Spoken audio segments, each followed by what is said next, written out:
ओम शांति। आज का अव्यक्त महावाक्य 26 दिसंबर सन 1979 से लिया गया है, जिसका शीर्षक है राजयोगी अर्थात त्रिस्मृति स्वरूप। टीचर्स के साथ अव्यक्त बाप दादा की मुलाकात। एक ही समय में मन, वचन, कर्म से सेवा करने वाले ही बेहद के सेवाधारी। टीचर्स अर्थात बाप समान निरंतर सेवाधारी, हर संकल्प और बोल द्वारा अनेक आत्माओं की सेवा के निमित्त विशेष सेवा है। एक ही समय तीनों प्रकार की इकट्ठी सेवा, वाचा के साथ साथ मनसा की भी सेवा साथ में हो, और कर्मणा अर्थात संपर्क संग के आधार पर भी रंग लगाने की सेवा, बोल द्वारा भी सेवा और संकल्प द्वारा भी सेवा। तो वर्तमान समय एक एक सेवा अलग अलग करने का समय नहीं है। बेहद की सेवा की रफ्तार एक ही समय तीनों प्रकार की सेवा इकट्ठी हो, इसको कहा जाता है तेज रफ्तार से बेहद की तीव्र गति वाली सेवा। तीव्र गति से बेहद के सेवाधारी बनो। सिर्फ अपना हद का स्थान नहीं, लेकिन जैसे बाप एक स्थान पर रहते भी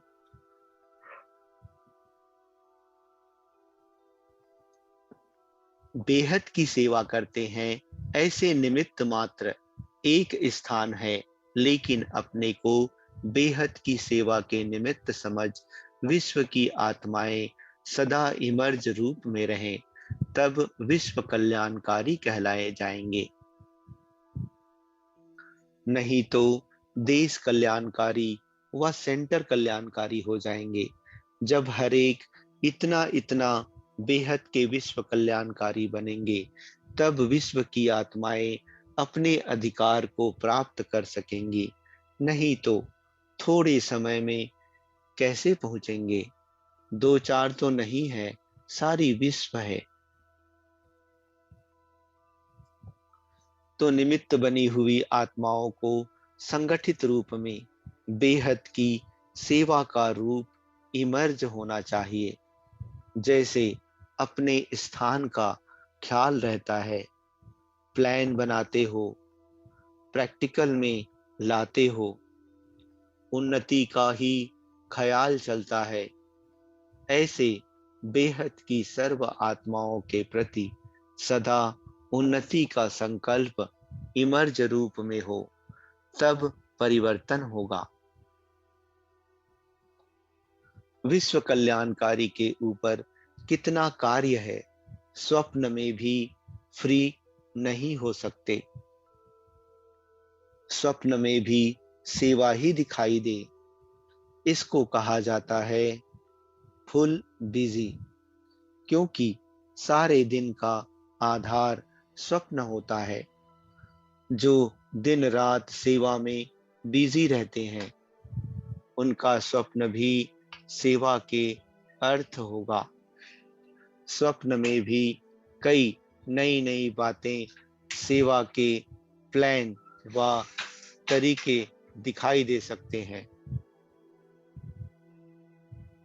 तो इतना बिजी रहते हो, व्यर्थ संकल्पों से तो मुक्त हो ना।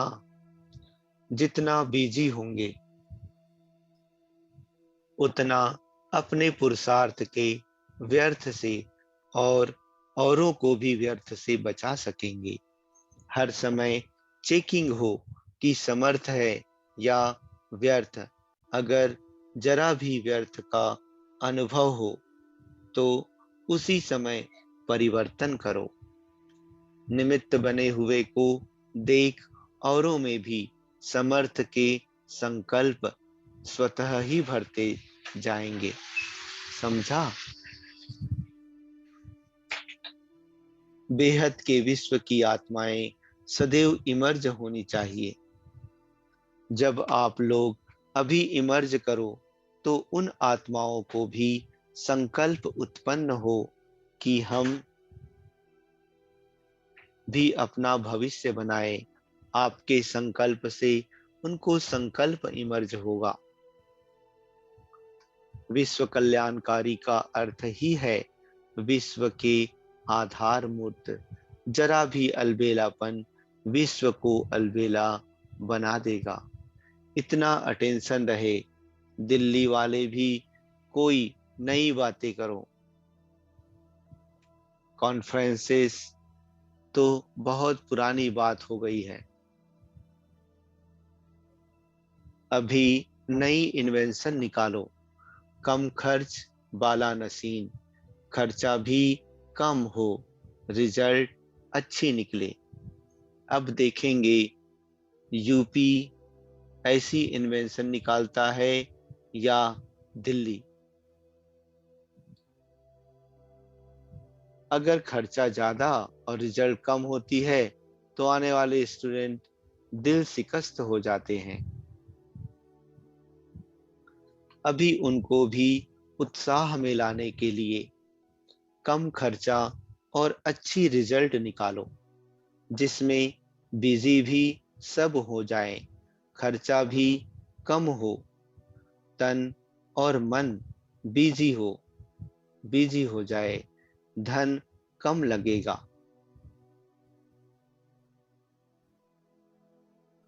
पार्टियों से अव्यक्त बाप दादा की मुलाकात। पहला, स्वस्थिति से सर्व परिस्थितियों पर विजय। सभी सदा स्वस्थिति के द्वारा परिस्थितियों के ऊपर विजयी रहते हो। संगम युग पर सभी विजयी रतन हो तो विजय प्राप्त करने का साधन है स्वस्थिति द्वारा परिस्थिति पर विजय। यह देह भी पर है, स्व नहीं। तो देह के भान में आना यह भी स्वस्थिति नहीं है। तो चेक करो सारे दिन में स्वस्थिति कितना समय रहती है, क्योंकि स्वस्थिति व स्वधर्म सदा सुख का अनुभव कराएगा और प्रकृति धर्म अर्थात परम धर्म का देह की स्मृति किसी न किसी प्रकार के दुख का अनुभव जरूर कराएगी। तो जो सदा स्वस्थिति में होगा वह सदा सुख का अनुभव करेगा। सदा सुख का अनुभव होता है कि दुख की लहर आती है। संकल्प में भी अगर दुख की लहर आई तो सिद्ध है स्वस्थिति से स्वधर्म से नीचे आ गए। जब नया जन्म हो गया, सुखदाता के बच्चे बन गए, सुख के सागर के बच्चे बन गए।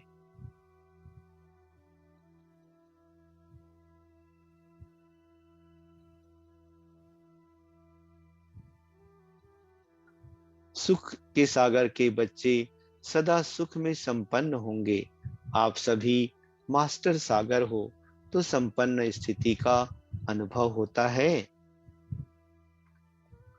समय के प्रमाण स्व का पुरुषार्थ, समय तेज भाग रहा है या स्वयं भी हाई जंप दे रहे हो, समय की रफ्तार के अनुसार अब हाई जंप के बिना पहुंच नहीं सकते।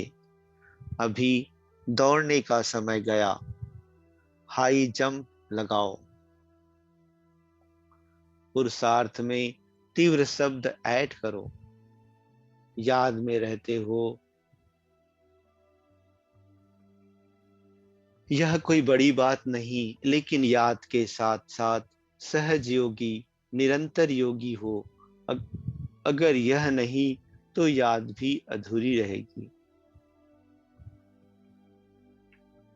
विश्व सेवा और स्व की सेवा दोनों का बैलेंस रखने से सफलता होगी।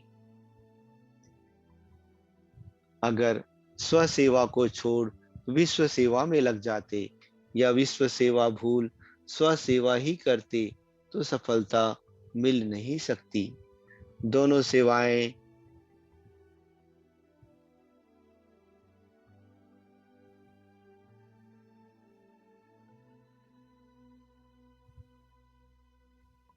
दोनों सेवाएं साथ साथ चाहिए। मनसा और वाचा दोनों सेवा इकट्ठी होंगी तो मेहनत से बच जाएंगे। जब भी कोई सेवार्थ जाते हो तो पहले चेक करो कि स्वस्थिति में स्थित होकर जा रहे हैं, हलचल में तो नहीं जा रहे हैं। अगर स्वयं हलचल में होंगे तो सुनने वाले भी एकाग्र नहीं होते, अनुभव नहीं करते।